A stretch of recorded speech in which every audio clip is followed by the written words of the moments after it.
like, and sometimes it seems like yesterday, and sometimes it seems like an age ago. Can I just check that, colleagues, that they are an accurate record of our debate, discussion and decisions, and then seek your approval by, subject to any points anybody wants to raise, by a series of thumbs up, but I'll come up to that in a minute. Any points anybody wants to raise on the last set of minutes? Thank you, Mark. I've already got your thumbs up. Can I just take it that that's a universal set of thumbs up for the minutes of the last meeting? Ruth, did you want to come in?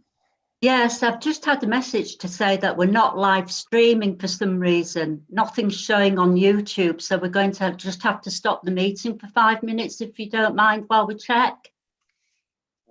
Okay. I'm sorry, it's a technical issue. Nothing's showing up on YouTube. I think it might be working now, Ruth. I stopped it and started it again just before item 4. I don't know what caused the problem the first time, but I think it is. Okay, that's fine. As long as we're live streaming, we're complying with legislation. Thank you. Thank you, Ruth. Well, just to make sure, absolutely, we just confirm the first substantive item of our agenda, that the meetings are an accurate record and have been approved by this board, just to be absolutely precise. So we'll move into an important and interesting piece, and I think Alan Rees, assuming you're on, I guess you are somewhere, you're going to lead on the economic reporting item under agenda item 5 before we'll segue into agenda item 6 being led by Brian Archer. So Alan, over to you.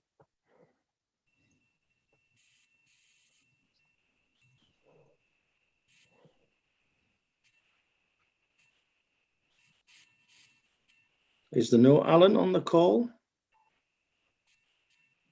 It looks like you might have frozen, Chair, but I was preparing to do this item anyway. Well, thanks very much, Roger, intelligence team within the Combined Authority. Yeah, I'm here. Can you not hear me? Apologies, Roger. I don't think you heard me. But James was ready to jump in, and that's effectively what I was doing. I was just going to introduce James to talk to the item. So over to you, James. Thanks, Alan. Thanks, Chair. So so rather than run through the report in detail, I thought what I'd do is just update the board on a couple of key developments since the paper was written, really. So just so we've got the latest intelligence. That said, it still largely presents a picture of what was happening in the economy prior to the latest national restrictions from early November.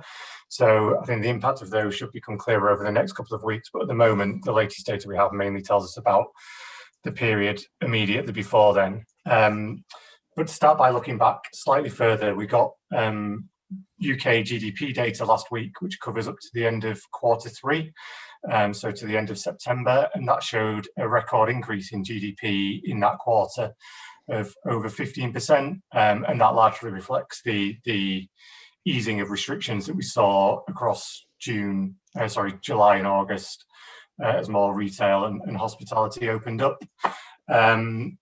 It's fair to say that was largely driven by consumer activity, and business expenditure and investment still remains a long way below where it was earlier in the year. So that's still definitely an area of challenge for the economy. And despite that record growth, it's worth emphasising that the economy is still 10% smaller almost than it was prior to the start of the pandemic. So there's still some way to go to recover the ground that's been lost in the last 6 months. And clearly, with further restrictions now in place, I think it's highly unlikely we'll see that level of growth in the fourth quarter, but that remains to be seen.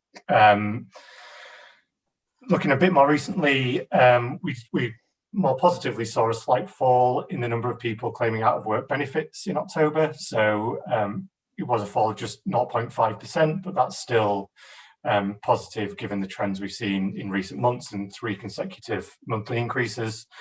And especially when that was against the backdrop of what we thought would be the end of the furlough scheme at the end of October, which meant there were some concerns that there would be an increase in redundancies leading up to that.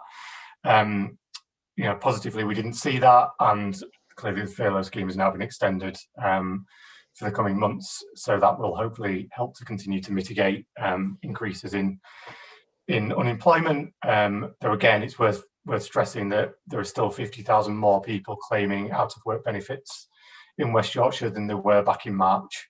So that's an increase of 87%. So still, again, a challenging picture for the economy. And the most recent data we have on job vacancies suggests that they've fallen again in recent weeks. So across the past 3 weeks, for which we have data, which takes us into early November, we've seen the number of vacancies being advertised falling slightly after quite recent strong growth. So that does suggest some hesitancy in recruitment activity in the light of recent developments and the new restrictions.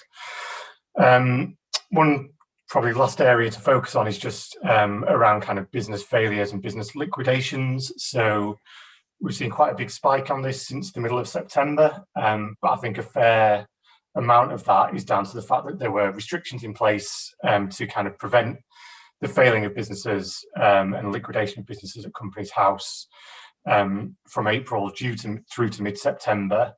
And when they eased, we did see quite a big spike in the number of business liquidations. It's fallen again a little bit in recent weeks. So it's fallen from around 900 businesses being liquidated in West Yorkshire every week in September, down to around 400 in late October and early November. So that does suggest that this is, partly the system kind of catching up with what happened over the summer. Nonetheless, that is still around 20% higher than it was pre-pandemic. So again, there's still, a sort of challenge there that we need to keep an eye on. And increasingly, the number of liquidations we're seeing is higher in sectors such as wholesale and retail, business administration and other services, which includes things like personal services, hairdressing, tattoo parlours, areas of the economy which have been more likely to be facing greater restrictions, essentially. So that's definitely something we need to keep a close eye on. And just finally, just to pick up some of the anecdotal evidence that we're picking up from growth managers and their conversations with businesses. I'm sure Brian will touch on this more in the next item, but the most recent feedback we've had from them really is that there are concerns that the new restrictions will place greater strain on them, as you would expect, and especially after the last few months, their position in terms of cash flow and cash reserves makes withstanding the current restrictions more challenging than it was a few months ago. And while the grant support has been available through government schemes and administered locally is definitely welcome, I think there are concerns in some quarters about how far that will meet the needs of businesses which are facing the greatest restrictions. That said, businesses have also been quite positive about the extension of the furlough scheme, and that will hopefully continue to help them to mitigate redundancies in the coming months. That's all I really want to say for now, Chair, but happy to take any questions. Thank you, James. Thank you, Alan. Obviously, you paint the facts as we know them, the good, the bad, and otherwise. Does anybody have any particular questions or comments that you would like to address to either Alan or James on this area before we move into how we respond to and respond to these things, as well as some more positive news about activities that hopefully beyond all this will further the enhancement of our economy for all the reasons we're all sat around this table, so to speak. Any questions, comments, anybody? Just checking with Julie and Ruth. Does anybody want to indicate? If not, we'll move on. Not sensing it. Okay, let's move on and into Brian Archer is going to lead on this, and I think Joanna, you may well want to come in just to give a comment that arose with the business communications group earlier today, I think, or was it yesterday? I can't remember quite which, but anyway. Brian, over to you. Okay, thank you, Chairman. Just picking up on some of the points that James covered, particularly with regards to furlough and the unemployment stats. I mean, nationally, the unemployment figures rose to 4.8% in the 3 months to September, which was up from 4.5%. And as James alluded to, in the Leeds City region, we got 132,000 claimants, which was up 87%. So clearly the extension to furlough has helped to sort of mitigate some of that impact, but we're still seeing quite a big increase in claimants across the region. On the upside, we have seen an increase in the number of new business bank accounts opened across West Yorkshire. That's gone up by just less than 1%, which tells us that there's at least 1,125 new businesses that have been set up during the current crisis. I think it's fair to say that young people have been hardest hit, 16 to 24-year-olds, and the number of 16 to 24-year-olds that are in employment, again, nationally fell by 174,000 to 3.5 million. So just in terms of our response to that, we have scaled up the employment hub and the reboot programme to provide skills support to those people that are most affected. In terms of the grant schemes, the picture was quite confusing initially, certainly when we were in level 3, and then when we went into national lockdown, and there was some confusion amongst the business community about the scale and content of what funding was available. But essentially it's broken down into 3 areas. There's a self-employed income support scheme, which is based on average profits, up to 3,750. And then there's what's called the LRSG, which is the Local Restrictions Support Grant, where businesses can apply for up to £3,000 a month in support in the hospitality, retail and leisure sector. And the amount of grant aid that businesses receive is dependent upon the rateable value, whether it's less than 15,000 a year or over 3,000 a year. And the scale of payments is 1,300, 2,000 and 3,000 based on rateable value. Government also allocated a £20 a head discretionary grant, which was obviously based on the population in West Yorkshire, which equates to 46.6 million for the additional restrictions grant for those businesses that have been forced to close. There was also a further £8 a head to support health measures across the region, which equated to around 18 million.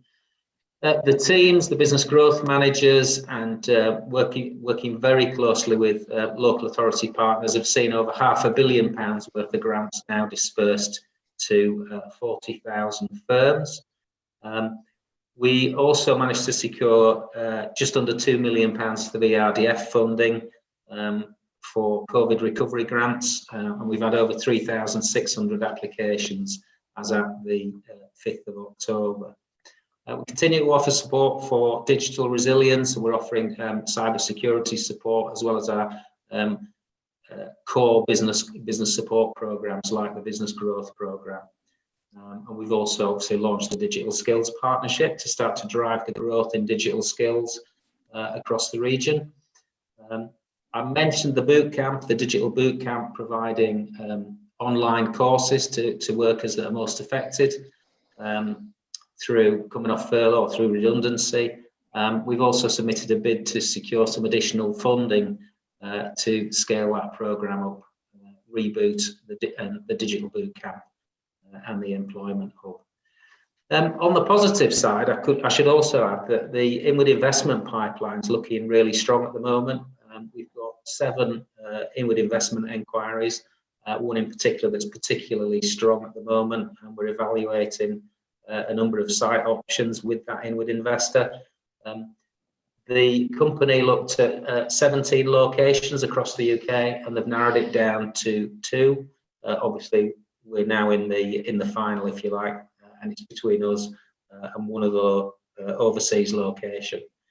So hopefully we'll have some good news on that inward investment pipeline as we go forward. A lot of the details picked up in the big panel and the skills report, so I'll stop at that, Chairman, if I may, but happy to take questions. Yeah, thank you, Brian.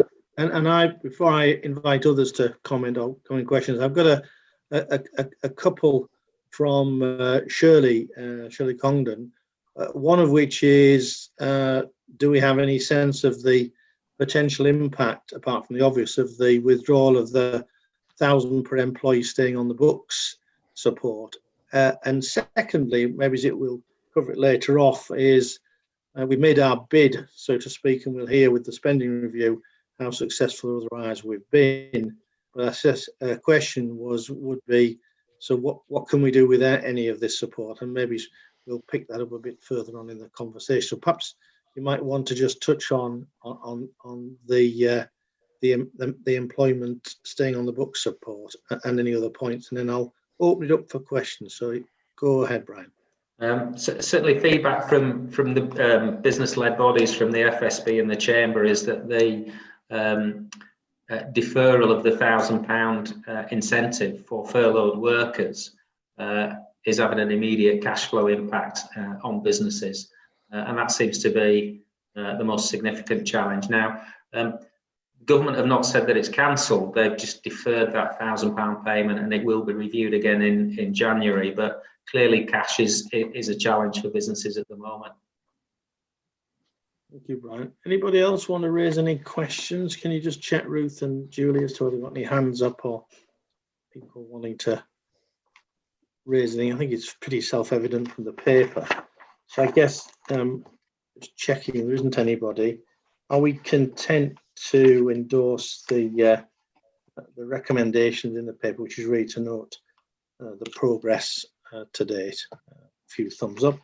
Thank you, colleagues. I'm going to move into what should be a fairly substantive element because of updating us not only from the last meeting but ahead of the end of this calendar year and thinking about more hopefully positive times in 2021 on the panel and committee reports. And whilst you'll be aware what's in the papers, what's actually missing from the papers is anything in relation to the important area of climate emergency and the green economy panel. And I just wanted to in Simon's Pringle's absence, just to bring to the board's attention two things.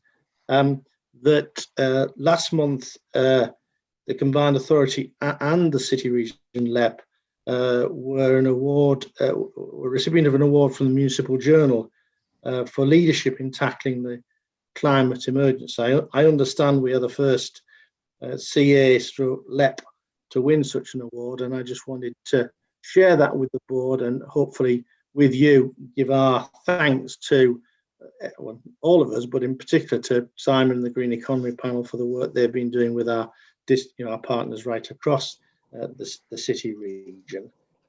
Secondly, and importantly, for our next LEP board, the 1st of 2021, which is in late January, and I can't remember the exact date, Ruth, but you'll remind me later, I'm sure. We're going to bring forward a paper on the next stages of the carbon emission reduction pathways and where we are and where we're headed on that journey towards our 2038, if not earlier, goal. So just to bring that to your attention. I think there's no need for any comment or questions, but I'll just pause just in case anybody wants to say anything, and we'll just have a metaphorical round of applause for that combined success, because it's nice to have some good news. Thank you, Andrew. Shall we move now into the panel reports? And as usual, perhaps headlines that people wish to bring to our attention. We have read the papers, but not to foreshorten any debate and discussion. And over to you, Andrew Wright, on the Business Innovation and Growth panel. And I know there's been a bit of a disconnect between the timing of panels and the timing of this board meeting. We will look to governance colleagues to get that sequencing and synchronization perhaps a little, well, not perhaps, better for next calendar year and beyond. Andrew, over to you. Yeah, very good. I'll just pull out a couple of points from the paper that you've already had as particularly sort of noteworthy, and then mention a couple of things that aren't in the paper, partly because they're kind of fairly hot issues. So the first one, just to note, asking colleagues to note that it's gratifying that the level of applications for grants is holding up. In fact, it's as much as we've ever seen in the past, that's very positive. And there's particularly a couple of grants going into some bigger projects, securing quite a number of jobs. I suspect the dialogue around the business growth initiatives that we have will be going back to the job creation feel that we had perhaps a few years ago, and as the COVID effects and the getting over it becomes very much front and center of what we're doing. So very positive that people are applying for money and getting it, and particularly buoyant in that food and drink sector. The second bit I wanted to just pull out was breaking news, really, that we've had £81,000 worth of government funding, which we heard about, I think, only as late as last week, which is to cover the European transition and likely impact on businesses. We're working with the delivery partners on that already, particularly the Chamber of Commerce, professional bodies, Department of International Trade, and we're probably going to be taking a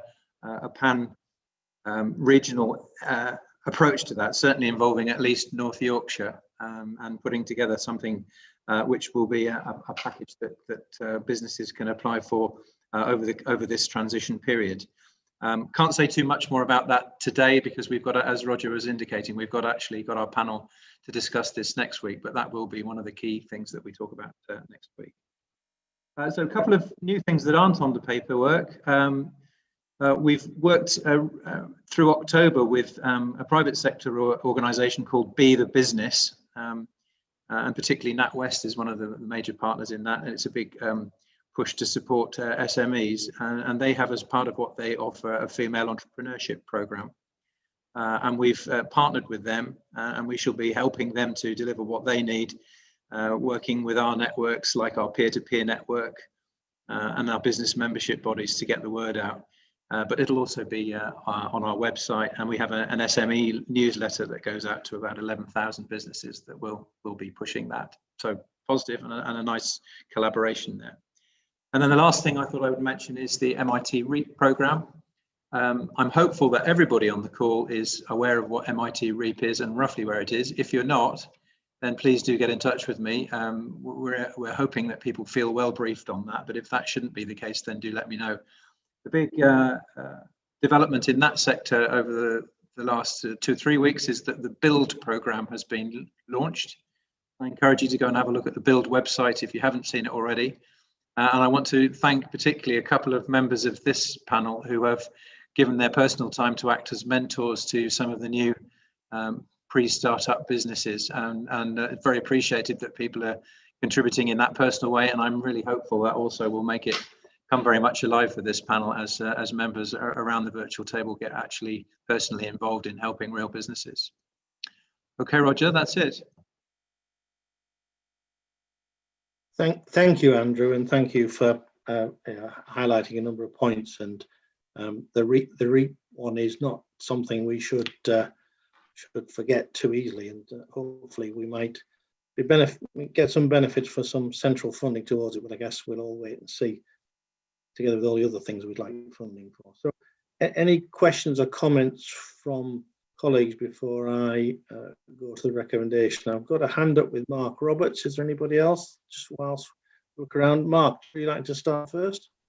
Thanks, Roger. Just a comment, really. And whilst any government money is a good thing, and supporting Brexit is a sort of priority, I guess I just wanted to feed back some of the sort of the general business conversations that I've been involved in, were also echoed at the business communications group just yesterday, which I'm sure we can refer to, which I think a lot of businesses have obviously got their head in COVID priority, and there's so much change going on and so many things to adapt to with furlough and job retention scheme, and you know, potentially we're coming out of a national lockdown in just over 2 weeks, but potentially we're not, and you know, we don't know what we're going into. So there's all this uncertainty, but Brexit is still only 6 weeks away, and I think many businesses are equally unclear about the potential changes, tariff changes, ability to import, export implications. And certainly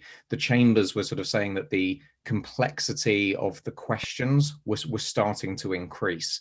And I think we should be, you know, as prepared as we can for that, and to sort of like try to make as much support and resource available as possible to help businesses embrace not just the COVID challenges, but the Brexit challenges. Now, I'm sure, Andrew, that's a point that you'll be talking about at the next big panel. Sorry, but I just wanted to sort of raise that whilst we were talking about it.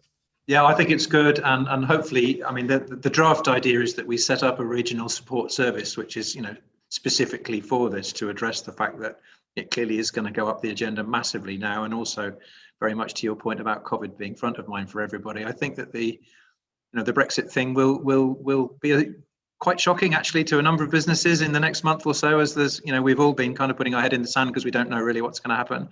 In my own business, we don't know whether we're going to be facing an 8% tariff in January the 1st or not at this stage. It's quite hard to sell. And I'm sure we're absolutely typical of many businesses. So good that we're ready to put something special in. A little bit alarming that it all feels a little bit ad hoc and a bit late, but there it is. Thank you, Mark. Points well made. And I guess the question, in fact, Shirley raised it in a note she sent me, Andrew, is 81,000 doesn't go a long way. Have we managed to leverage that? I think we did have some discussion about whether there are people in the private sector, particularly in the advisory space, may be prepared to put some pro bono investment into this. But I guess you'll take that forward to best advantage and support businesses as much as we can, with commensurate with the tools that we've got available. Yeah, I think the Chambers of Commerce are a very good connection that we're strongly making at the moment. They're very plugged into this generally, and of course the client businesses too. Yeah. Okay. Anybody else want to raise anything or make any comments before we move on? Okay. Thank you very much, Andrew. And over to you, Rashik. I'm also checking, whilst before you do start, Alan, as to agenda item 8, which Susan was going to lead. Is that something you're going to lead, or will Rashik? Perhaps we can come back to that when we get a bit nearer the agenda item. Rashik. Sure. So just a couple of things I wanted to draw attention to the members here. Well, one is the progress on the adult education budget is moving forward. That's going to be a significant responsibility and an opportunity for us. So we're trying to maximise that. That gives us more flexibility around adult education and gives us more control. We think that's going to be timely next year in helping people as they come out of some of the challenging situations that we're in. Second thing is, it's actually not in the paper that happened after the paper was written, was we had the first of the Green Skills Partnership meetings. There's a group brought together of key industry stakeholders and providers, education providers, looking at how do we understand what are the green skills that we need to be successful, how can we build those skills, and how do we help be a sort of a role model in the region for supporting the green economy and some of the new kind of businesses that come forward. The rest of our things in the paper, so I won't draw any sort of comments from that. I think those are two main things I just want to highlight. Thank you, Rashik.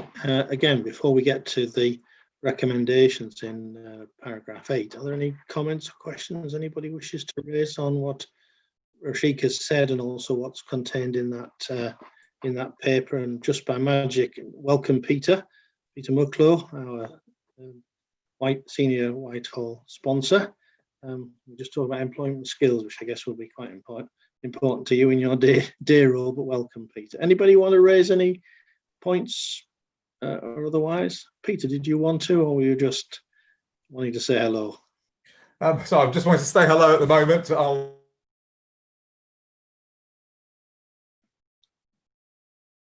Okay, I don't know whether anybody else missed that, but I missed a bit of that.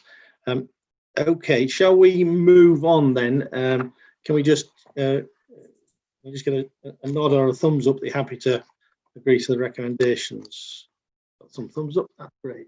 I think in Councillor Swift's absence, Alan, I think you're going to give us the update on the place panel, and equally in Councillor Pandore's absence, I think, Kate, you're going to give us the update on the inclusive growth and public policy panel. So we'll swiftly move on. Alan.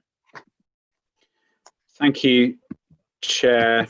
Yeah, there's quite a lot. There's quite a lot of business that's going through place panel at the moment, and I wanted to focus on a few key things, if I may. The first is to mention the Towns Fund, which most of you will be aware of. The money was announced over a year ago now, there are 9 towns within the West Yorkshire area, within the new Leeds City area, which will receive funding. The first set of investment plans have been submitted to government and are being supported by the Cities and Local Growth Unit.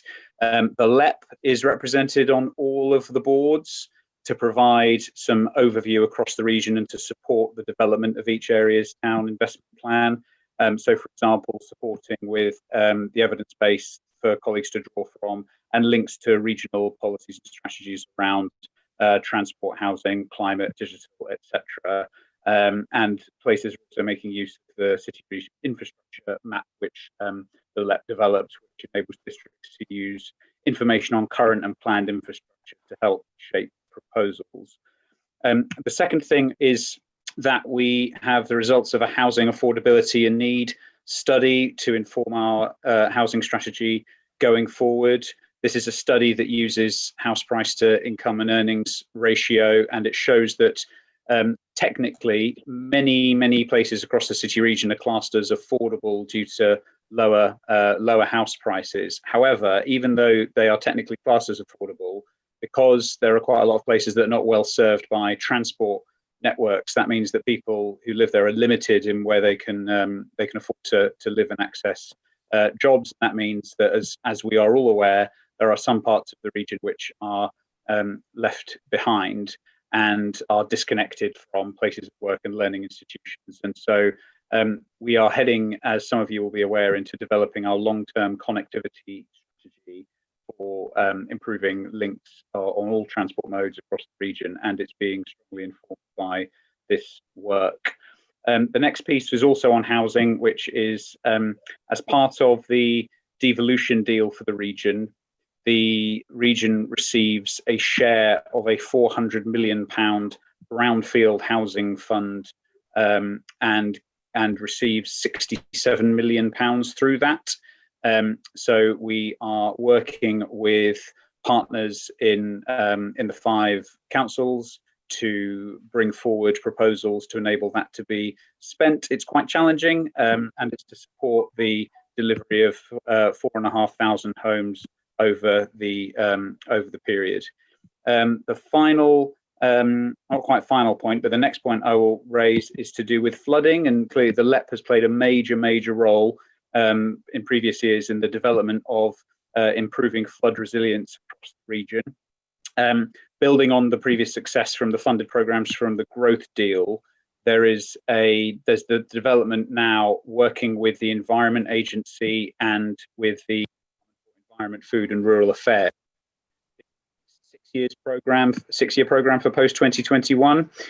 So we've been working with partners in both the public and private sector to develop a set of schemes which has a total capital value of just under £200 million, with that's 28 schemes spread across the region, including both flood risk management schemes, but also natural flood management as well, which, if funded, would deliver protection to nearly 5,000 businesses, 25,000 homes, and the jobs that go with that as well. So that's and we're in good discussions at the moment with government on that, but who knows what will come. We know that public finances are in a challenging position at the moment.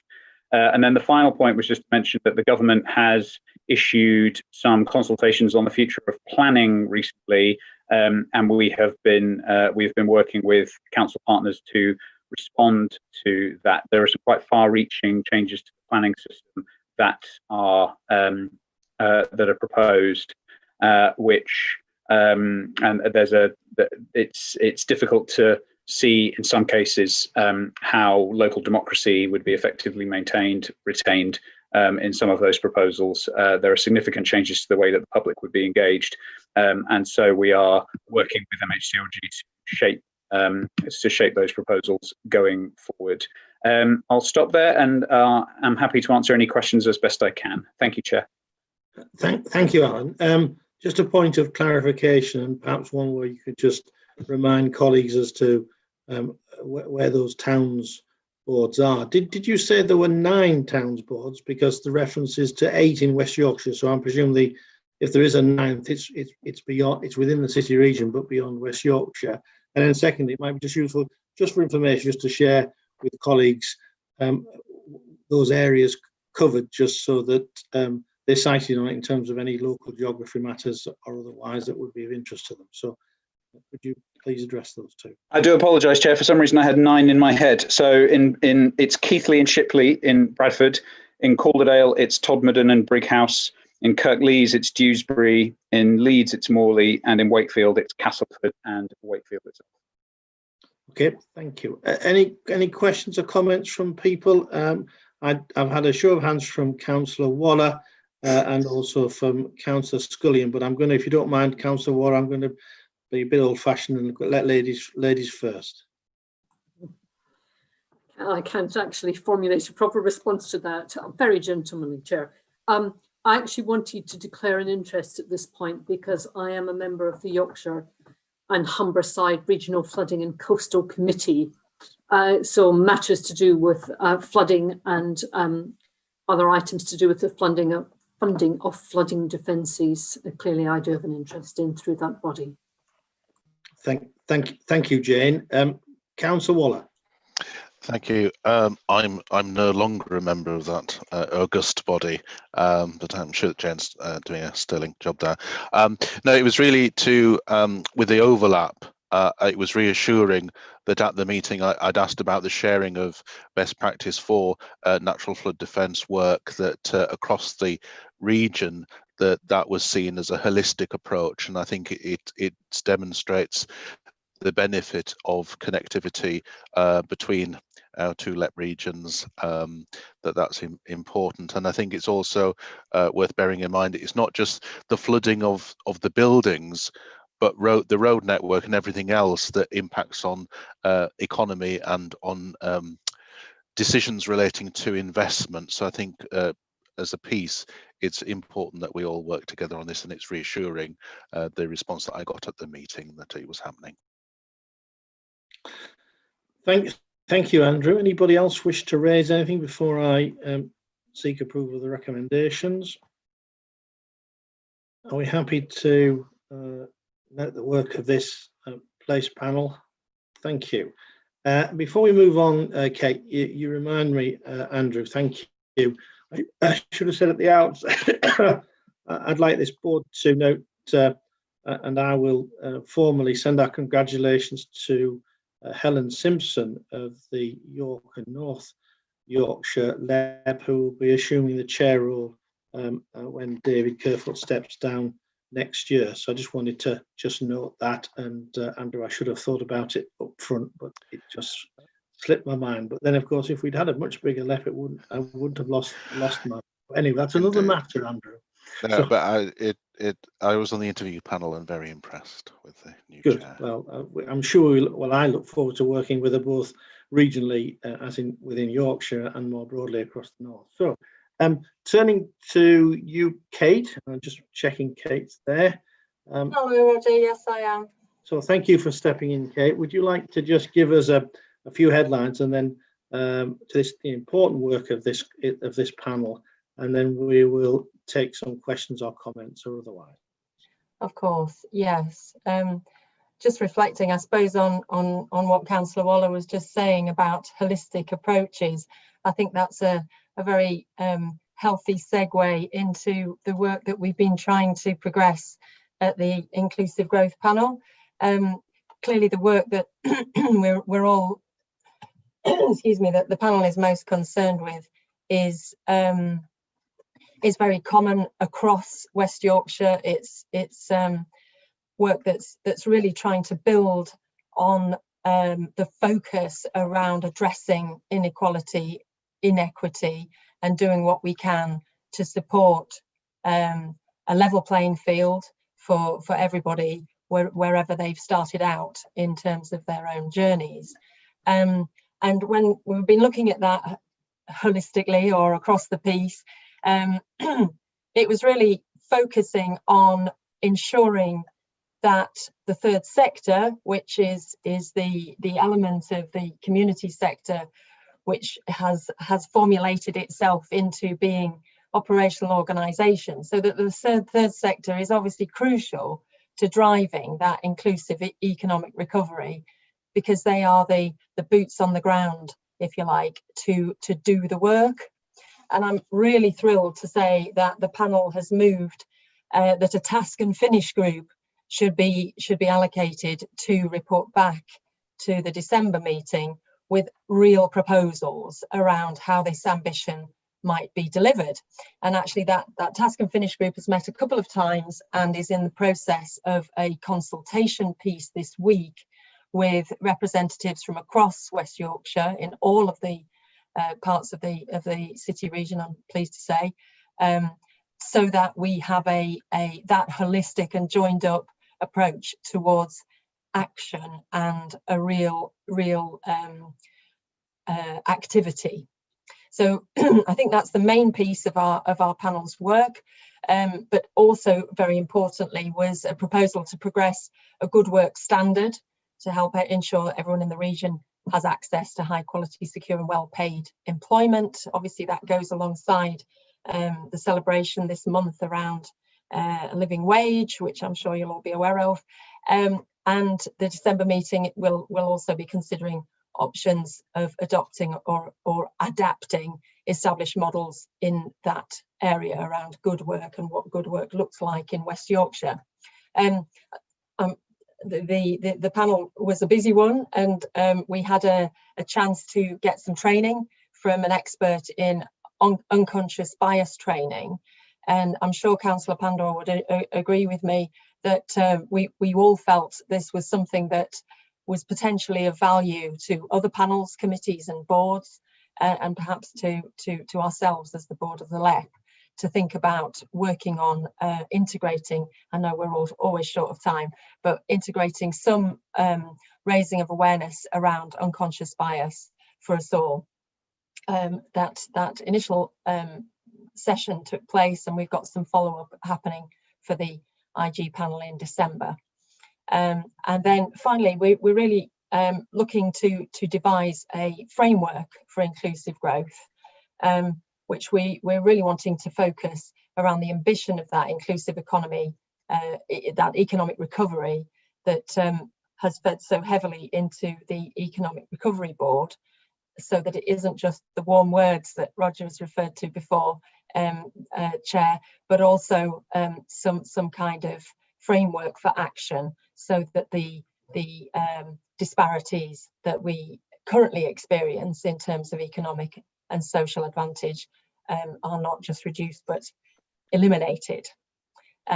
So clearly we'd value thoughts and reflections on our proposals, but the intention is that a full report with both a proposed framework and a kind of delivery programme timetable can be brought to the January meeting of this board.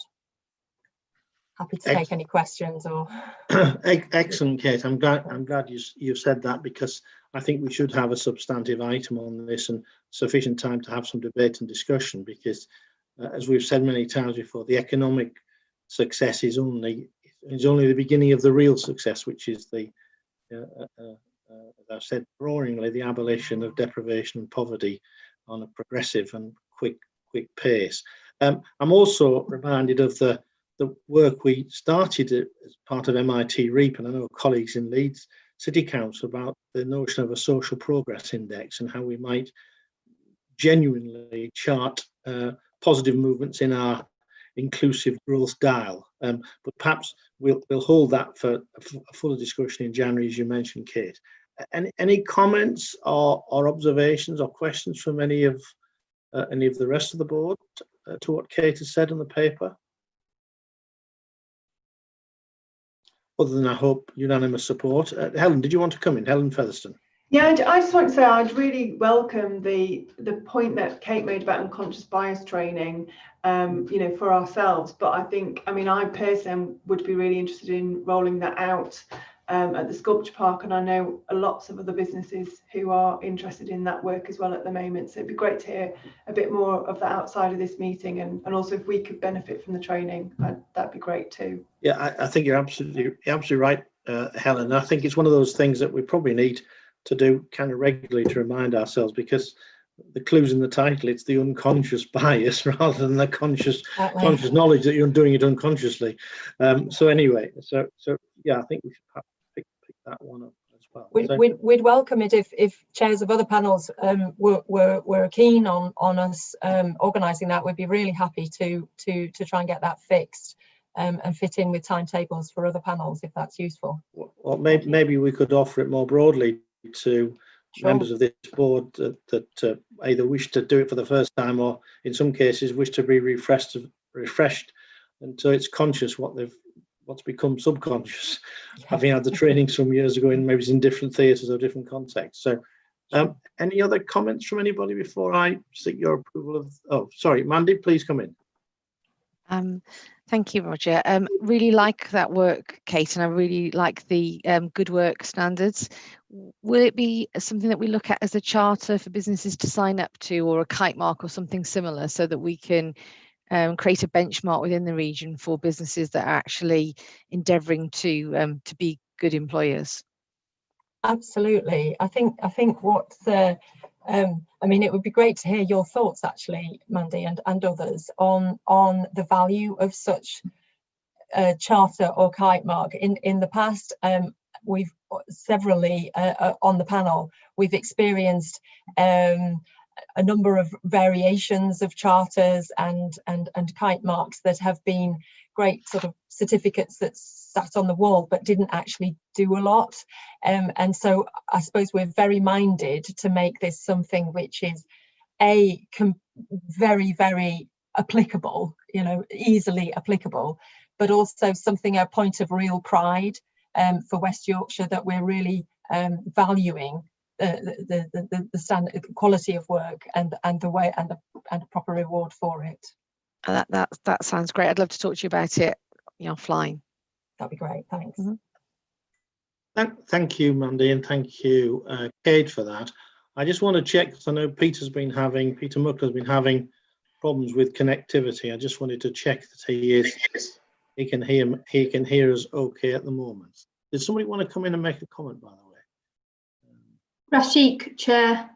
Oh, sorry, forgive me, Rashik. I'm assuming Peter is connected. Rashik, did you want to come in? Yeah, Roger. So just a couple of things. One is, I think the programme that Kate's described is really, really important. I think we should be, really supporting that wholeheartedly. The idea of creating an index is, I think, excellent, and maybe we should champion that at the board, so we can start to establish that index and really drive that forward.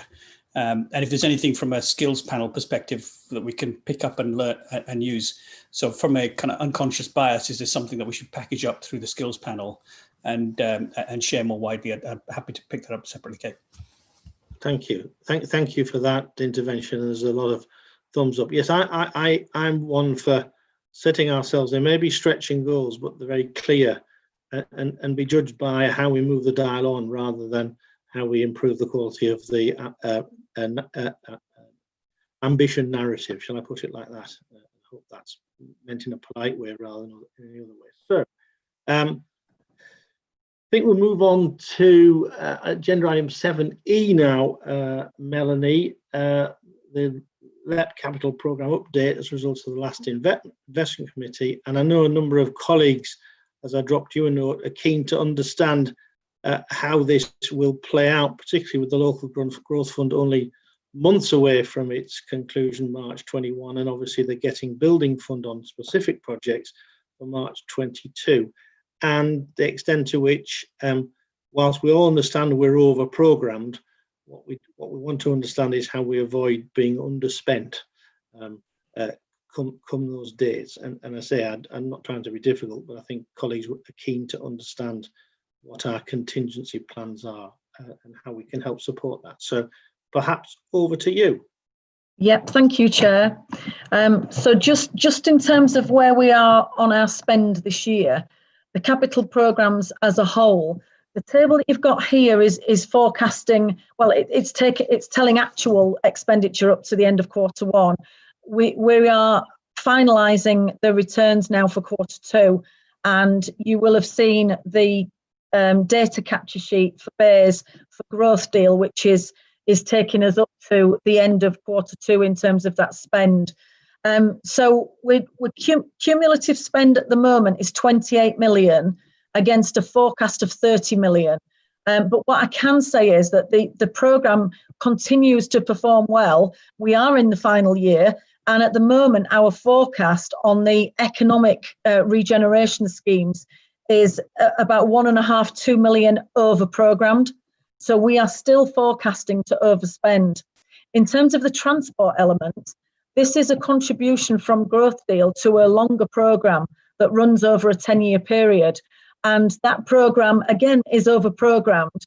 There will be a slight dip in expenditure this year, but it will be picked up next year as a contribution to that transport fund. So we are expecting full spend against programmes.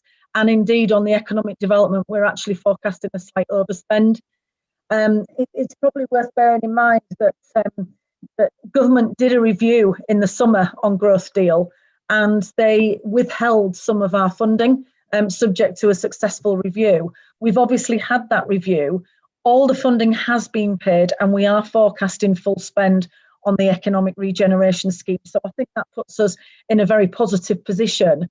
And it's also worth just picking up on the Getting Building Fund, because on the back of that review, I think within a couple of weeks of having had that Growth Deal review, we were invited to submit shovel-ready schemes for Getting Building Fund, and we were successful in securing £52.6 million from that programme. Now, that is to spend this year and next. Now, we have a number of projects. We've got 15 projects in total. 5 of those are already coming through our appraisal process, and another 7 are due to submit within the next couple of weeks. And I do think that by the end of March, by the end of year 1 of that 2-year programme, we will likely have approvals for all of those 15 projects. The challenge for us is actually the profile of the funding. So we asked for a lesser amount in terms of the allocations for this financial year. And actually, as we've received our offer letter and our grant condition letter, the split of the grant across the 2 years is 50-50. So we on the schemes that we've identified, we will not spend half of the funding before the end of March. However, we have been assured by government that we have flexibilities within our programmes, so that where we have other capital programmes running, we can claim that expenditure and then, if you like, pay it back into the pot next year. So we have a full spend forecast by the end of next financial year, and that is what we're working to on the 15 named schemes. So good progress on both the Growth Deal and the Getting Building Fund. And there's a couple of other programmes that I just wanted to share progress with you. So Enterprise Zones is one of them, where again, substantially, the funding will run to the next March with the Growth Deal funding, but we have got a couple of follow-on projects within the Getting Building Fund. So we've got another 12 months there to look at Parry Lane and Langthwaite. We've also got a number of business cases that are starting to come through. So Clifton in Calderdale, we're expecting a business case, and Staithgate Lane in Bradford, there could well be a business case in the new year. So we're making great progress on all of the sites for the EZs. There's just one exception at the moment in terms of Lindley Moor East in Kirklees. The site on the west side is progressing extremely well. On the east side, it's been quite difficult to engage with third-party landowners, and we'll continue to look at that scheme. But I think we've identified that there are other opportunities in the other EZs, and actually to see progress in 9 out of 10 is pretty good on that front in terms of the enterprise zones. And then the final programme that we just wanted to give you sight of today was the broadband. So we have signed contract 3. We are looking to achieve the objective of getting 99% connectivity, super fast connectivity across West Yorkshire and York, and we are still looking at delivering that across those areas that still haven't got that coverage. So we're looking to proceed with that, Chair. And just to clarify on that particular point, that's by December 2022. Am I correct? Yes. Okay, thank you. I'm pleased to hear the update for the on the EZs, because obviously, and one in particular, I hope we do progress on Langthwaite, because I'm busy trying to sell it as a site for a rather significant cluster. So I wouldn't want to be disappointing people because we can't deliver it. And it's reassuring. Thank you, Melanie, for reassuring us that whilst we're over programmed, we're not heading for any significant underspend at this juncture. But perhaps we'll see where we go once we know fully the quarter, or get a sense of the Q3 outturns. Yeah. And does anybody want to raise any particular questions or make any comments on what Melanie's had to say? I'm just looking and checking, and I think everybody looks pretty satisfied. So can I firstly ask you to confirm the recommendation, note the progress on what we just talked about, and secondly, to get your approval for the latest cities and local growth unit monitoring return, which was sent to you, I think, under separate cover. So thumbs up or either otherwise, that's fine. Thank you. Thank you, Melanie, and thank you.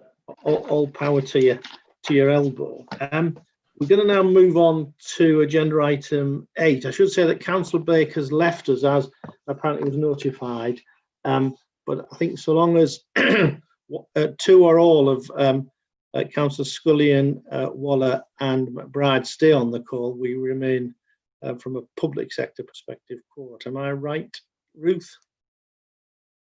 Yes, it's just to confirm that it's Councillor Scullion and McBride who are the subs on the committee. Councillor Waller is here as an invited guest. Yes. Yeah, I just wanted to just check. Fine. So yeah, please, if you can stay, then it would be really helpful. Alan, I'm going to come to you, I'm guessing. Well, I'm not sure whether Rashid might be picking this up in terms of the Future Ready Skills Commission and its next stage. And I think there's been a few questions as to the linkage of this with the economic recovery strategy. And but I'm going to hand to you, Alan. I'm guessing, although I may not be correct, in Susan's absence. I'm very happy to introduce, Chair. There are a number of members present who are members of the Commission who may want to come in. So I'll be brief. And we've also got Sonia Midgley on the call, who is the lead officer on this. So I mean, I can introduce it, but we'll immediately hand over if one of the members of the Commission wants to do it instead. So the Commission has been going for not something under 2 years, really thorough review of the national skills system.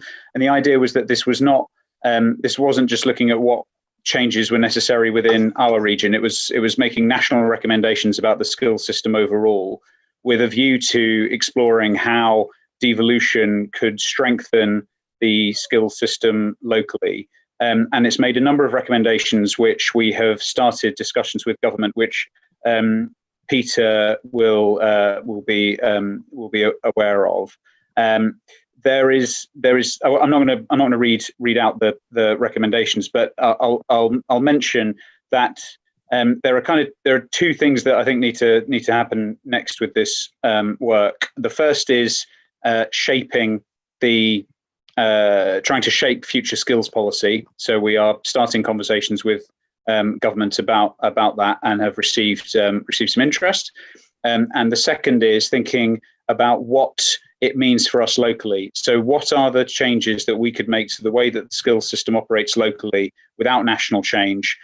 So some examples of that are shaping priorities within the economic recovery plan for employment and skills. Another one is we are exploring at the moment what our future investment strategy looks like. And one of the recommendations in the Skills Commission came up with is that large-scale public infrastructure projects should have an additional skills premium of 5% on top of them in order to put money into skills programs. And that's something that we could explore. Locally. So there's just a couple of examples there, but I'm aware that other colleagues may wish to may wish to come in. So I'll stop there. Thank you. I was going to invite specifically, but not exclusively, Rashik and Mark Roberts if they wanted to do anything. Rashik first, did you want to add anything? Yes, a couple of things. I think the encouraging news has been the virtual launch of the report. It's been very widely received by government. It was said in the paper as well, but having over 100 people attend, lots of dialogue, lots of very positive feedback. Clearly, there's a strong linkage with the adult education budget. There's a linkage with the skills panel recovery program. So there's a lot of work to be done. And I think Sonia and team have done a fabulous job of getting that paper prepared and well accepted. So I just want to make sure that board all recognises the great work that Sonia and team have done behind the scenes here. Martin, do you want to add anything? And I was also wondering if Peter Mucklow's still connected, whether he wanted to make any comments or otherwise. Mark first. So really just to echo Rashik's comment that, the team have done a fabulous job in pulling this together, remembering, of course, that this Future Ready Skills Commission started off in what seems a very different era to sort of where we are today, and so much has changed. But the recommendations still seem incredibly relevant. And in the business communications group yesterday, this was shared, and we got lots of very, very positive feedback and lots of support from various members across the BCG, which was incredibly welcome. I think there's a real appetite now to sort of turn those recommendations into a real opportunity for changing how future skills training is actually delivered, and things called out, especially digital, zero carbon, green agenda, etc. So I think there's some momentum here, and now we need to really sort of act on implementing that into making things happen in practice. Thank you, Mark. Peter Mucklow, if you are still connected, was there anything you wanted to add? Yes, Roger. Thank you very much, and had a really good conversation with Alan and Ben and colleagues on this a month or so back, and I very much agree that this initiative, while it's been going for some time, the recommendations are still fresh and still relevant, and I think that they've emerged, if you like, just at the right time, when government is considering the future sort of roles and responsibilities of national, regional, local bodies in respect of skills. I expect to see something on that reflected in the further education white paper, at some point potentially a devolution white paper. So those sort of big system issues are very much on the forefront. But I think, looking through some of the, if you like, the more detailed recommendations, one can see elements of that, elements of emerging government policy which will hopefully be helpful to the West Yorkshire Combined Authority and the Leeds City Region LEP in taking forward the skills agenda. I'm thinking in particular, very close to my my area is a more, if you like, industrial approach to scaling up the ability of large firms to transfer their apprenticeship levy, in which the current initiative in West Yorkshire is making a great start. On major capital, it's perhaps slightly different approach than that recommended, but that government for lots of contracts, not just sort of multi-billion-pound ones, would attach a significant degree of the weighting when evaluating bids to social value. Social value broadly defined in terms of impact on disadvantaged people, as well as protected groups, as well as investment in apprenticeships, traineeships, T-levels, for example, and support for those within the bids. And as I was talking to Alan and Ben about opportunities for the region in particular, given its digital preeminence, to take advantage of central funding for things like digital boot camps. And I would have thought also the level 3 entitlement as a way of, if you like, supplementing the AEP money, which I think we all recognise is really valuable, but can have to be spread quite thin Hopefully enabling that to be used in a more targeted way. I think the other sort of major development, I think, is the replacement by the European Social Fund funding via the UK Shared Prosperity Fund. And while Department for Work and Pensions leads on that, I know they're extremely keen to bring together sort of employment and skills elements of that into a more coherent package, which will perhaps fit better in to the skills mix than ESF with its separate rules, but slightly overlapping objectives and client groups has been able to do in relation to things like the adult education budget. So I think there's a rich set of individual detailed recommendations here, which are going to see hopefully a positive response, as well as raising the more fundamental system issues. Thanks, Roger. Thank you, Peter. Before I bring Ben Still in, I guess one of the things that occurred to me, that maybe this will be a subject of a future board meeting, or maybe it's even an interim note, in that the report itself sets out the 10 things that need to change. So they set out the what. The bit I'm not as clear as I'd like to be, and maybe other members would like to be, is the how, and over what time period would we want to understand the positive implementation. But anyway, that's perhaps something to think about beyond the scope of this meeting. But Ben, over to you. Thanks, Roger. Well, it's really just to say 2 quick points to build on what Peter said. I think the first is that we really welcome the dialogue with Peter and his team at a time that the government is looking afresh at the school system, further education system, and how to deliver that. I think the framework the framework that's provided by the Future Skills Commission provides a really good basis on which to have that kind of joint dialogue with Peter and his team. It doesn't necessarily mean we'll agree on everything, but I think it does provide a means to answer the question that you've asked about the how. Some of which is in the report, but not in the detail that we need to work up. The other point I'd make is that the issue of the infrastructure skills kind of levy was discussed at the combined authority, and they would like a kind of proper pros and cons piece of work undertaken to look at how we take that forward. So I suggest that we would bring that here as well, so that LEP board members can have a debate about it as it's in draft. Thank you, Ben. And I guess one of the points to share with Peter, really, and there's no edge to this, there's no implied or actual criticism, is that lots of businesses I speak to, they think about education they don't think about it in any different way to any other key supply chains they see it as a key supply chain joined up. And with the exception of yourself and a number of your colleagues, I think the LEP family generally, nationally, not just us locally, have found it perhaps not as easy to engage and play their part in the joining up the journey from 4 to 21 across the whole piece. But that's perhaps an aspiration, as I say, and it's certainly not an implied or actual criticism, but an aspiration. And I guess if my private sector,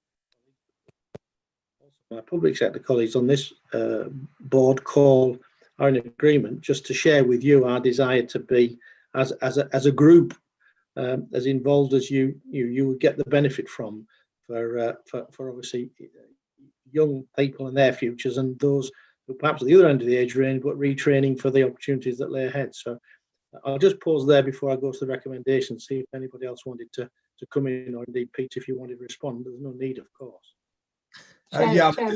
Just say on that, I absolutely, I think that's a fair comment, Roger, and I'm really committed to working with Ben, Alan, and this wider group in terms of what we can do to take things forward and improve things in the Leeds City region. Let's continue the discussion. Thank you. Thank you, and I'm going to bring Kate and Mandy in a moment. It's germane to the very thing that Kate's been trying to talk to us about, is about actually driving up living standards, because actually people are not, are getting, well paid for the value that they add. And linking back to one of Brian's earlier points about inward investment, it's that linkage between the higher value, higher economic outcome jobs that mean people get better living standards as a consequence.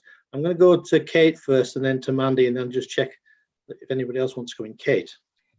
Thanks, Chair. Very briefly, this is just a really good example of, I hope, what we can then discuss further when we get a chance to focus on the inclusive growth work, because effectively I think this is an excellent blueprint, really fantastic.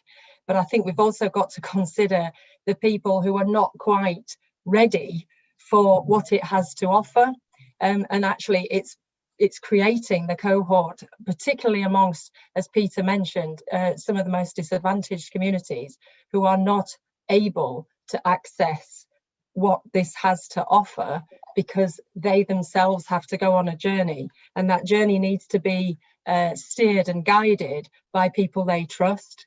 And that's part and parcel of the piece that we need to understand collectively about some of the things that are blocking people accessing some of the amazing resources and timely interventions that are being offered, but they're not reaching those communities for a set of reasons. Thank you. Thank you, Ken. If I just may add, Peter, and I speak, and I'm sure there's others on the call, from the vantage point of being a governor of one of Leeds' through schools. Interesting, number one is careers information. And when I talked to the head teacher of what's described as one of the top 100 schools in the world in the UK, or in England, I think, he says part of the challenge is time and resources to do beyond the things that we're paid for, which is to get people to certain levels of matriculation in the public examination, or lack of examination, with a public process. So an interesting thought, perhaps. Mandy, do you want to come in? Yes, please. I was completely going to echo what Kate said. I think it's really important that we find a way to access those who don't access this at all. And I think digital and providing access to digital solutions is part of that. And also currently, I think Bradford District has the highest youth unemployment in the country. So making sure that we start to pick up those young people who will quickly become disenfranchised is critical. So the work that we do on this, pulling forward whatever we can do in the region, is absolutely essential. Thank you, Mandy. Anybody else want to raise anything before I ask us just to note and endorse the recommendations? Anybody else want to raise? Just checking, Julie and Ruth, I'm not missing any hands anywhere. Are we happy to endorse the recommendations? Show of hands or a thumbs up or a nod to the heads would be fine. Looks like we are. Thank you, colleagues. Now we get to the exciting part of the meeting. I say that sort of slightly tongue-in-cheek because it's one of the most important things that we have to address, recognising our stewardship role of public money, is the assurance framework. I think this is going to be fairly light touch, and I think with the timing of things, what ultimately you're being asked to do is to delegate to me, together with Ben and the chair of the combined authority, our ability to sign off the further iteration of this to meet the various timetable requirements, recognising when meetings do or don't fall in the early part of 2021. So I'm going to assume I'm going to you, Melanie, to take us through this important, and I know we've been through it many times, but perhaps highlight any significant changes just so the board's aware before, as I say, I go to that recommendation point.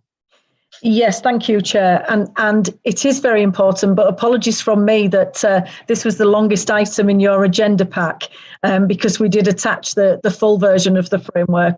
But basically, the reason it's so significant is because the assurance framework sets out how we are going to allocate public funds that come through the LEP and the combined authority. So we need to set out clearly how we're going to treat those, the grants, the applications that come to us, and how those decisions are going to be taken. So we update the assurance framework on an annual basis, and we have updated it a little bit more substantially than previously because we've restructured some of the document. We've also added in references to the mayor because obviously we are going to become a mayoral combined authority. And on that basis, we need to submit our assurance framework to government on the 1st of December. So at the moment, this version has been to investment committee, it's been to the Combined Authority for initial feedback, it's been to scrutiny, and it's been to the Finances and Corporate Scrutiny Working Group.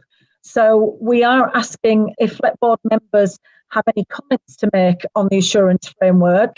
And we're also asking, as the chair said, to have this final delegation to the chair of the LEP, the chair of the Combined Authority and the managing director, just to finalise the wording on this. We've had quite a substantial consultation on the assurance framework this year. We've had a number of workshop sessions. We've done an online survey because we're trying to get feedback from those officers and partners that are working with the framework day in, day out in terms of their projects, to try and make sure that we can make this as streamlined and as transparent as possible. So the changes that we've made have been on that basis, making it clearer, adding in the reference to a mayor and how that affects decision making, and tidying up on some of those areas. Also including the governance arrangements and the determination in terms of the adult education budget as well. Thank you, Melanie. Anybody want to raise anything before I seek your approval for the recommendations? And welcome back, Joanna. Hopefully you've got your little one or little ones back home from school. Does anybody want to make any further comment, or am I happy to take it that the board's unanimous in its endorsement of the recommendations? Getting nods of the heads and thumbs up. That's good news. Thank you. So we're moving up to, thank you, Melanie, I should say. We're moving into agenda item 10 and our joint submissions for spending review, etc. I think this is to you now, Alan, am I correct? I think James Flanagan is going to introduce this, actually. James, forgive me. So, thanks. Oh yes, there you are, James. Welcome. Sorry about that. Thank you, Chair. It was nice to see you. Over to you. Thank you very much. Okay, so by way of bit of background, in September last year, the Convention of the North and NP11 met together in Rotherham, and at that event, the Prime Minister expressed a very personal commitment to the North and the levelling up agenda generally. So what this report does is it outlines two recent documents which were prepared jointly by the same Pan-Northern Partnership. So it's a spending review submission and a joint COVID-19 statement.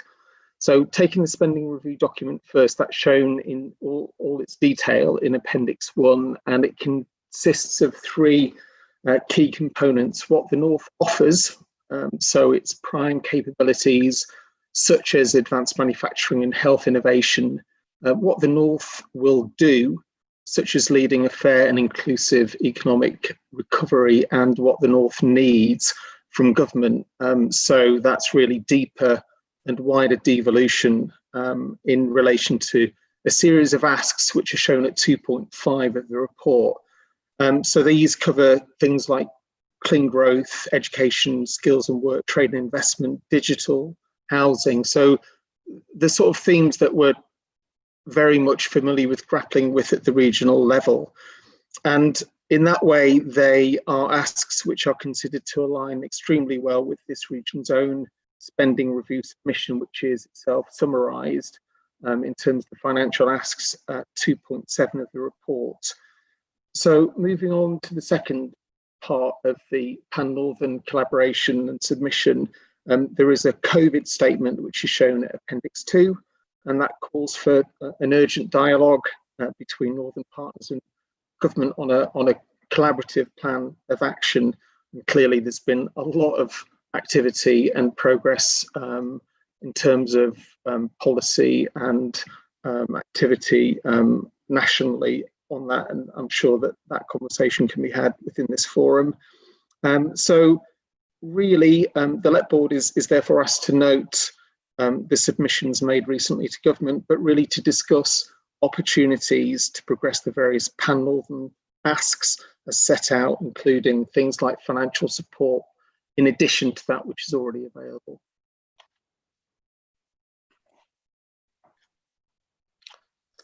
Thank you, James. I guess this builds on our theme of collaboration and cooperation to wider regional, I mean, it's a northern level, not just at our level, advantage. And again, forgive my own phraseology, the continued presentation of the North being part of a solution, not somehow a whinging bunch of people that are clearly a problem. And I don't mean that with any sort of political edge to it. I meant more economic and social. So I'd be interested in hearing people's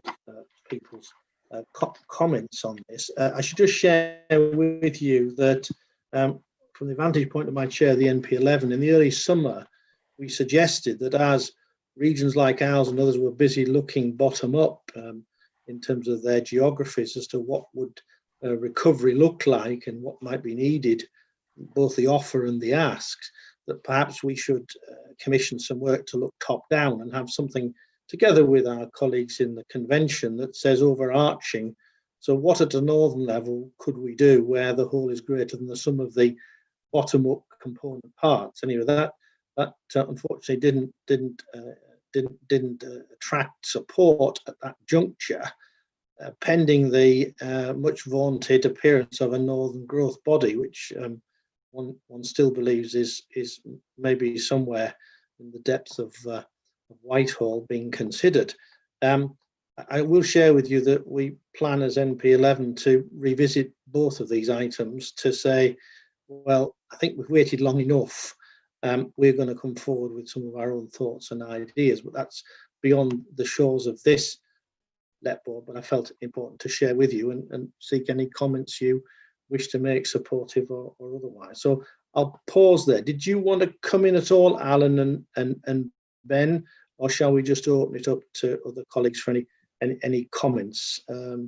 Hopefully it makes compelling reading. And just to share with you, as we in our own West Yorkshire Lee City region what was CSR submission, we also attached these documents, and hopefully right across the north that was a common pattern of submission. Did you want to come in, Ben?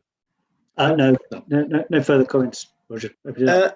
So comments from the floor, questions or otherwise. I'll just pause there just to see. Councillor Scullion. Thank you. Just a comment really about flooding and the importance of water management in Yorkshire as a whole, not simply in West Yorkshire. In terms of seeing the money that is put in, and we're very grateful to the government for the doubling of the money for the Environment Agency for this region. But to see that money, which is about flood alleviation and longer term flood resilience, as well as natural flood management, to see that as investment in infrastructure.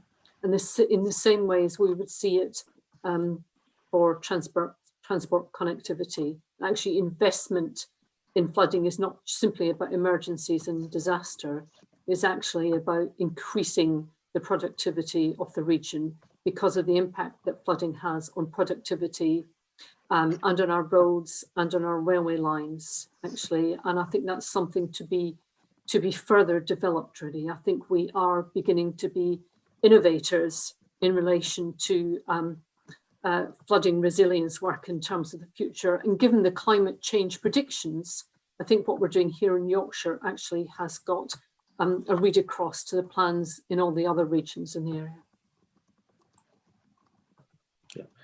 Well said, Jane. Anybody else wish to come in?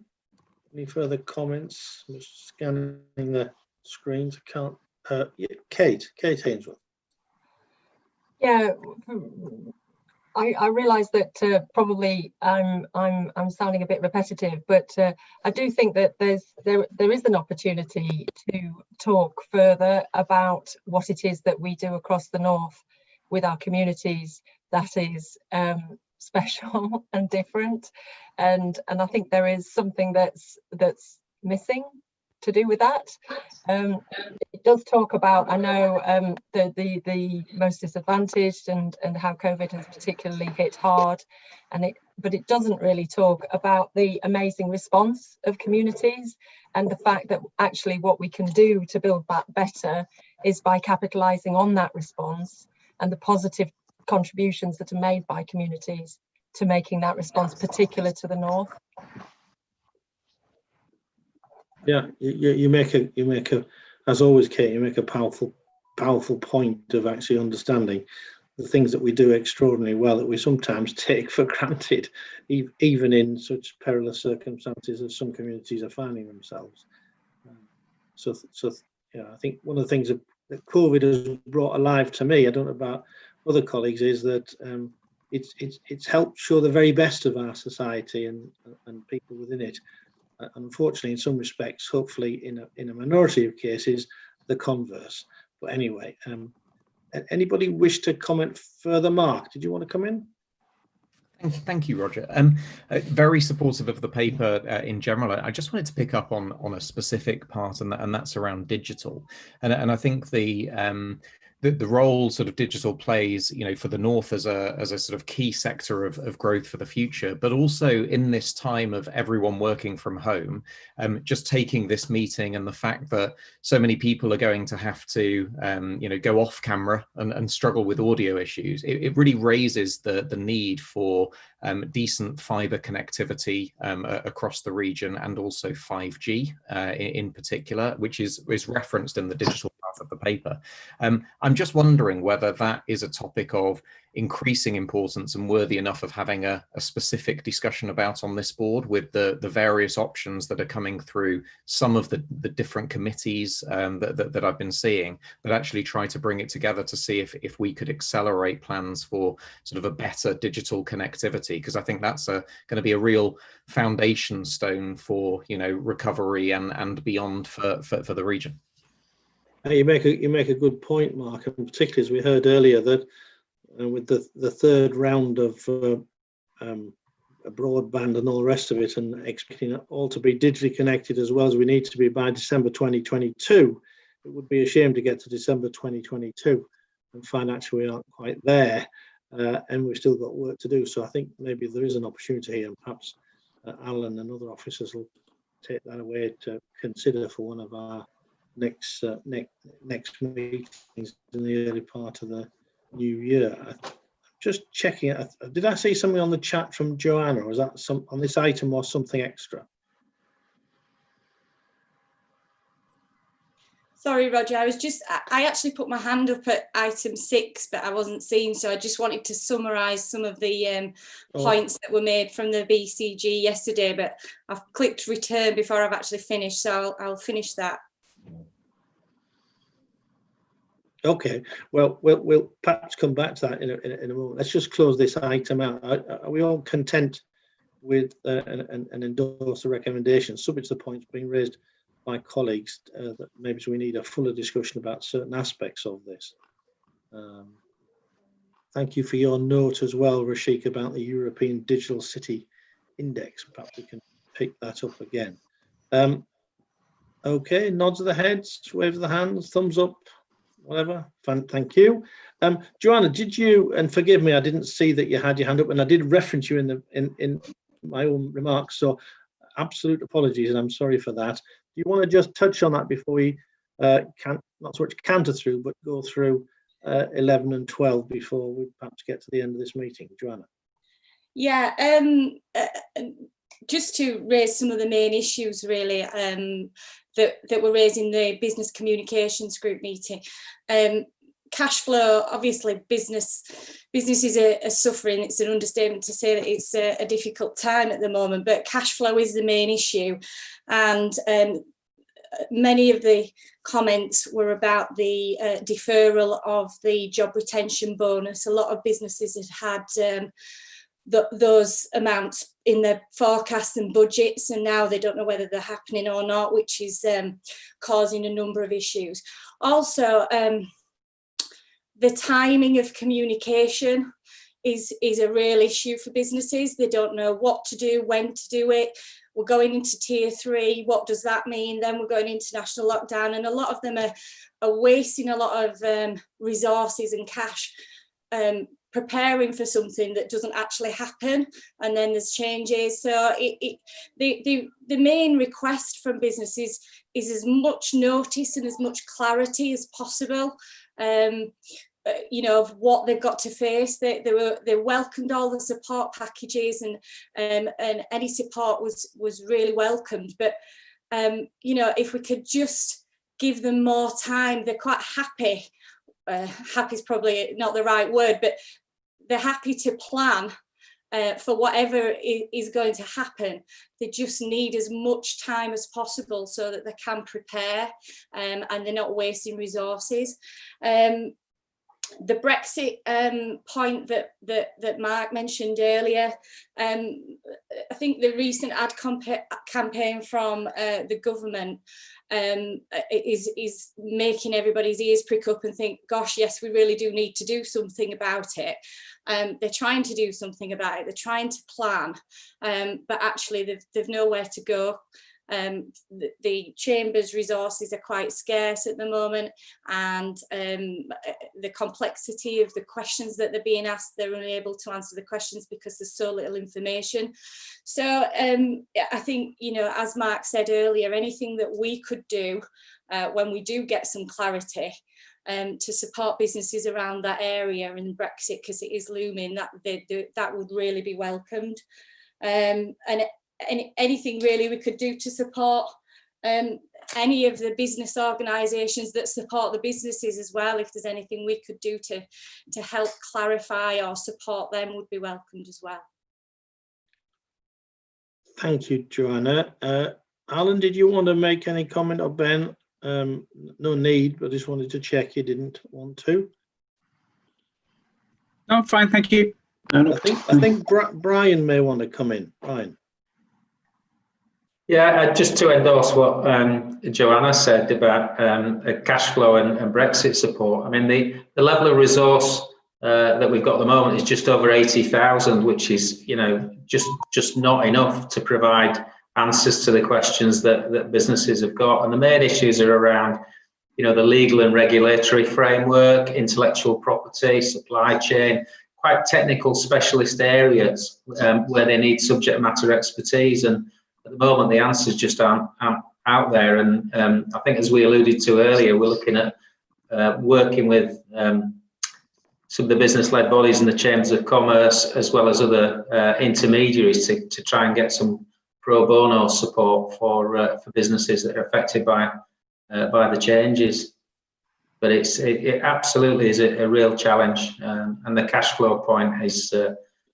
We're hearing that all the time from the business community. And again, the deferral of the £1,000 furlough retention bonus actually has impacted materially on a lot of very small businesses. Thank you, Brian. Mandy. I completely agree with both Joanna and Brian on a number of points. Firstly, about Brexit. Obviously, it's quite complicated, but if we have businesses in the region that are dealing with the Northern Ireland, and the Northern Ireland Protocol makes it even more difficult because there is no direction in that area at all. I've spoken to BEIS and a number of places to find out more information, but it's not forthcoming for obvious reasons at the moment. And whereas if you sit in Northern Ireland, you have a helpline to go to that is not in place in the UK, even though you have similar issues. And also with regards to the other points that you made, in terms of where to go for help, I think it's really difficult as a business, and we know generally what we're doing as a company, but I think, you know, if you haven't exported before, it is a big problem. I think thank you, Manny. I think what Brian I hope was sharing that our thoughts around perhaps having a fairly rapid response help desk type arrangement with others, subject matter experts, particularly in the professional services community, who are prepared to help us to give a first sort of level of response, together with the 80,000 we've got. And if, as a consequence of that, a business decides to, seek their advice and support for me, that's a matter for that business to decide with those people. I know when I spoke to a couple of the professional services, global professional services firms, they were keen to do that support for all the obvious reasons. It's a good thing to do, but also there are some business opportunities for them. And so what if they can help businesses?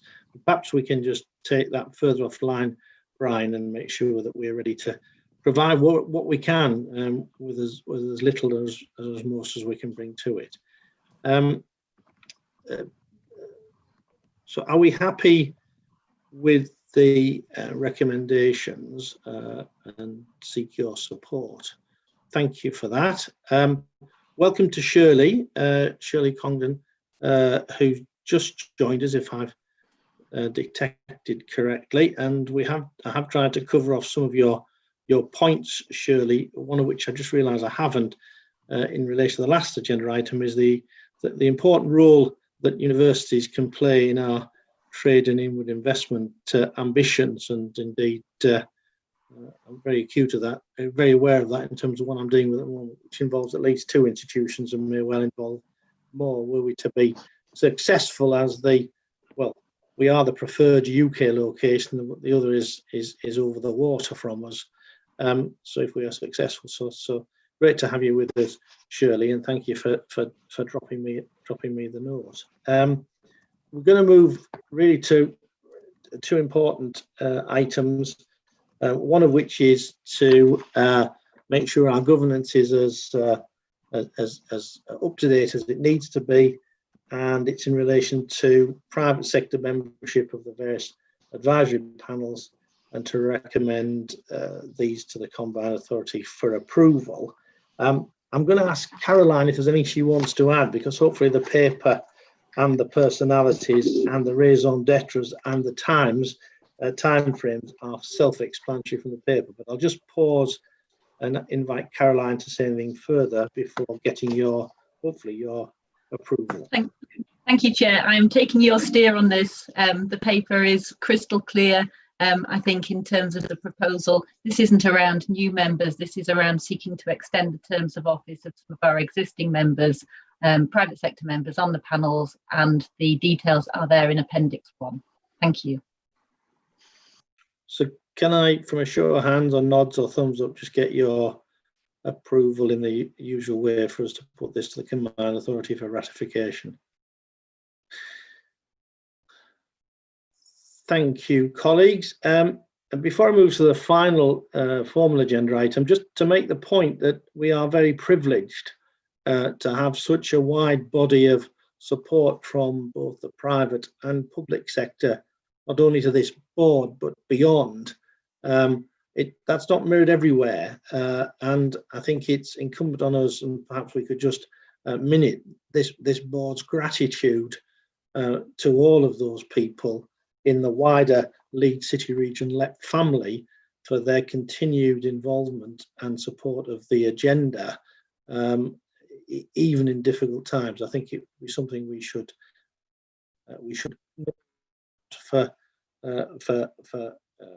appropriately, because, as I say, it's not universally is everywhere in the same healthy place that we find ourselves, and it's down to all of us and officer colleagues as well that mean we are an area that people want to be participating and be proactive in, rather than just say, who's that lot and what are they doing over there in the corner, so to speak. So well, thank you for that. I think we now move into the last formal item again, which is one of noting.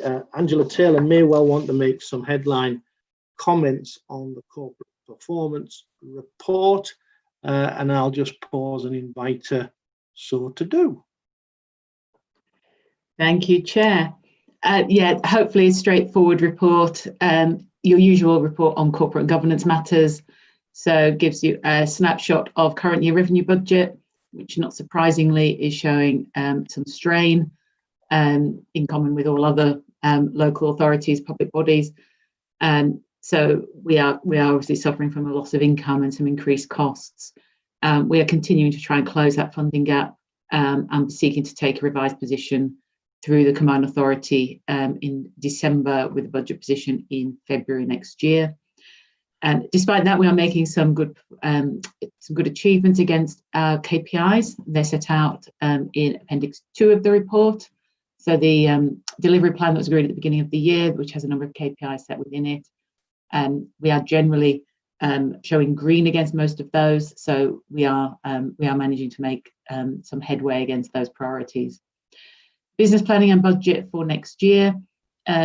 Not surprisingly, it's extremely challenging world in which to try to set a budget. We are hoping for some clarity over funding streams through CSR next week. If there is not clarity, we will have to make some assumptions and set our budget on that basis. Clearly, huge uncertainties. The report alludes to bus funding is challenging. The impact of Brexit is challenging. The move to a mayoral command authority brings a whole raft of other considerations as well. But we'll be taking that through process and report back to your January meeting on what that budget is shaping up to look like. And corporate risks, also in Appendix 2, along with the KPIs, sets out the headline risks. They are many. None of them are new since the last meeting, but they do cover quite a breadth of activity, and we are doing our best to manage those. A brief update on internal audit and work of overview and scrutiny committee.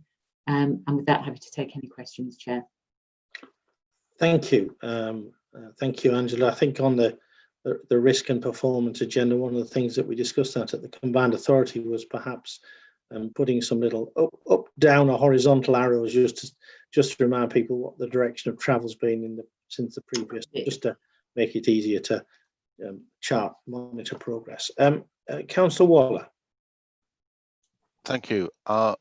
It's just a brief question. It's really in relation to the areas not within your mayoral patch and scrutiny and similar meetings.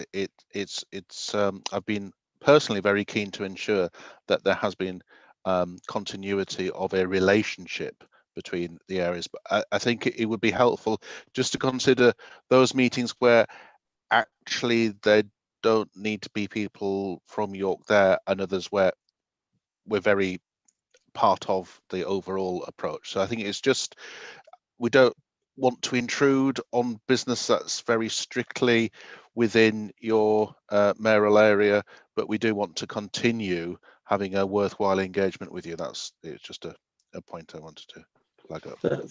Thank you, Andrew. I'll pause to see whether Ben or Angela want to say anything before I make my own remark. Ben or Angela want to say anything? I think just to absolutely endorse that, Councillor Waller, we don't just exist in a vacuum within West Yorkshire. We do want to continue to work with partners as we are doing currently through the LEP board. The mayoral arrangement, York is still part of the combined authority next year, and when we review our decision-making arrangements next year, York will continue to be part of those arrangements as they are now. And can I just add to that, Roger, that we're still entwined in terms of funding streams, in particular the Transport Fund. So just echoes Angela's points about the need to want to continue to work in partnership. Yeah, and could I endorse that in terms of a mindset, but importantly a positive approach that despite our best efforts and for reasons that are perfectly sensible, we continue to want to cooperate across boundaries that are not necessarily being set by us, but we have to be mindful of. But importantly, when beyond the current sets of funding streams, where appropriate, in similar sets of circumstances beyond May of next year for our neighbouring geography, is to see those things where we might be able to co-invest, indeed, and continue. For example, I'm thinking of the hope for success of York Central project in your own city, Andrew. I think that the whole idea of the bioeconomy, etc., and certainly when I speak with the incoming chair of the York and North Yorkshire LEP, will be impressing upon her that desire and ambition and aim, and hopefully secure reciprocation in terms of that sentiment. But importantly, the fact that today we have done some things together that have benefited all of the economies over which we wish to see success. So I think that's about it. Subject to any other items of business. Now, I've not been notified of any, have I, Ruth? No. Happy because we seem to have a little time to spare, which is always a good thing. As to whether anybody wants to raise anything before perhaps extending some thanks and others before I close the meeting? No? Okay. So first of all, thank you for everybody and their contributions today. Thank you to Councillor Scullion and McBride and Councillor Waller for attending, and particularly Councillor Scullion at very short notice to ensure that we were quorate throughout. Really appreciate that, Jane. Thank you for all the comments in the chat bar, and note the one that Kate's just recently put in, I think is worth following up on. Certainly I will. Thank you to colleagues for all the things they do, to further our collective agenda, but also those things, and thank you to Mark Roberts in particular for the things he stepped in and helped support me on, and if I've missed anybody, please forgive me. Delighted that the newer members feel now they're able to contribute in the way that they are to the LEP agenda, and if it's not too early, having had my first mince pie, because I found a box from M&S in the cupboard before I came down here, from me and mine to wish each and every one of you and yours a healthy Christmas, and let's hope it's genuinely prosperous in the new year. I am confident about our future, but as you've heard me say many times before, there's never, and certainly now, not ever, any reason for complacency. So thank you for your continued support, and some of us wake up has gone on this journey, but I continue to value all of your contributions as well as your challenges. So I don't think there's anything more to say other than, as I've said, wishing you all well. I think stay healthy should be the line, never mind face, hands, space, just stay healthy as best we can. So thank you, everybody, and have a good one, whatever it might be. It might be locked up, locked down, locked in, who knows? I'm going mad with a bottle of gin. I'm not sure what it might be, or all of those things. Thank you, Chair. Thank you. Bye.